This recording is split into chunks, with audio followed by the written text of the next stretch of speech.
now of what's causing the imbalance. Because as we've looked at Newton's third law of motion, to every action there is an equal and an opposite reaction. There is a reason for the imbalance that we are seeing.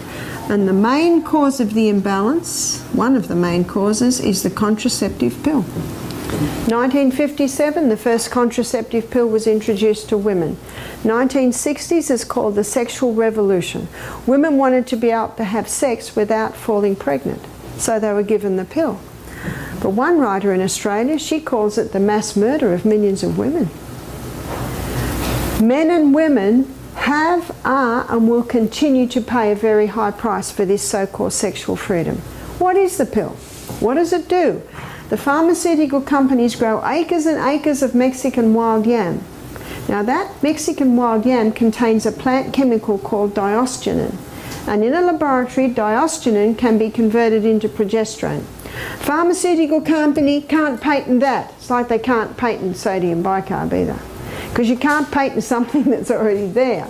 So what they do is they add a few more atoms and come up with a synthetic progesterone. They add a few more atoms and they come up with a synthetic estrogen.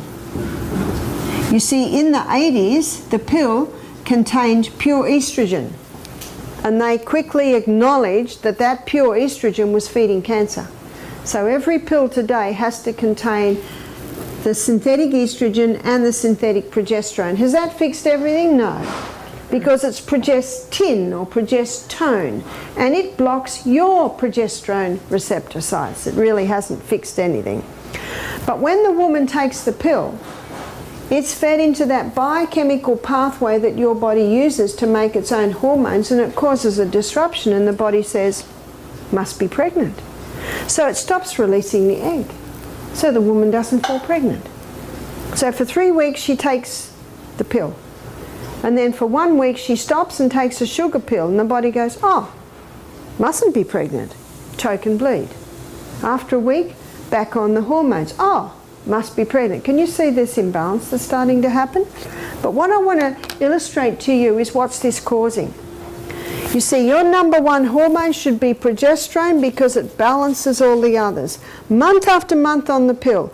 No ovulation, no corpus luteum. Where's progesterone going? Month after month on the pill with its synthetic estrogen. Where's estrogen going? We've got a problem, sadly too common today, called estrogen dominance, progesterone deficiency.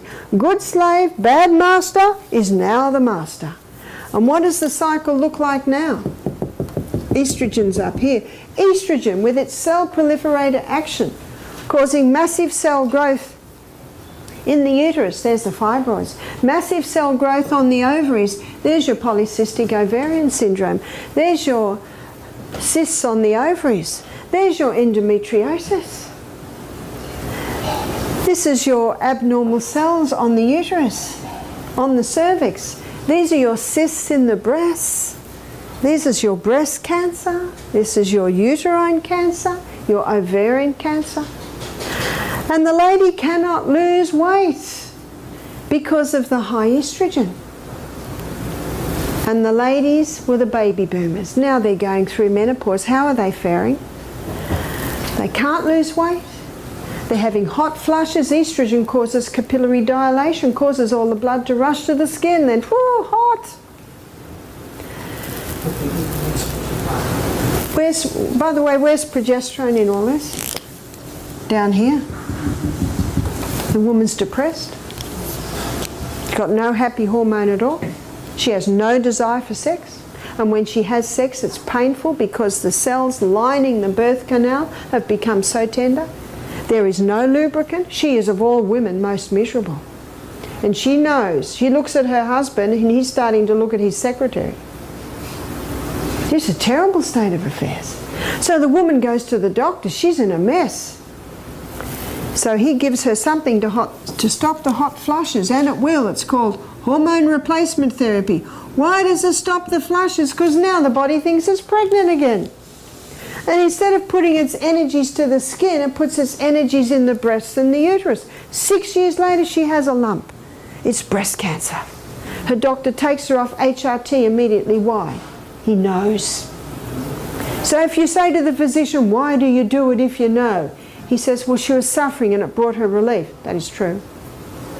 But you ask the woman, what would you prefer, breast cancer or hot flushes? What's the answer? Bring on the flushes. Yeah. I'll build a pool. I'll get a fan. And the other thing he says is, not every woman gets breast cancer, and that's true. But I don't know, I'm not interested in playing Russian roulette with my health. Russian roulette with my health.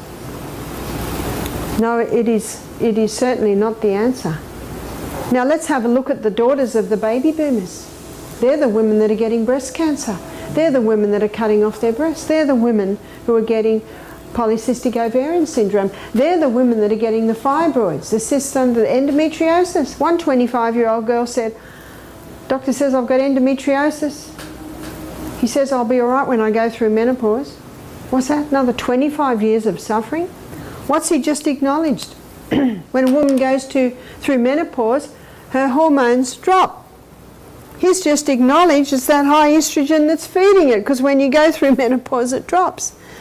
Now if a woman's balance is right and she goes through menopause, they drop. If a woman's imbalance is like this and she goes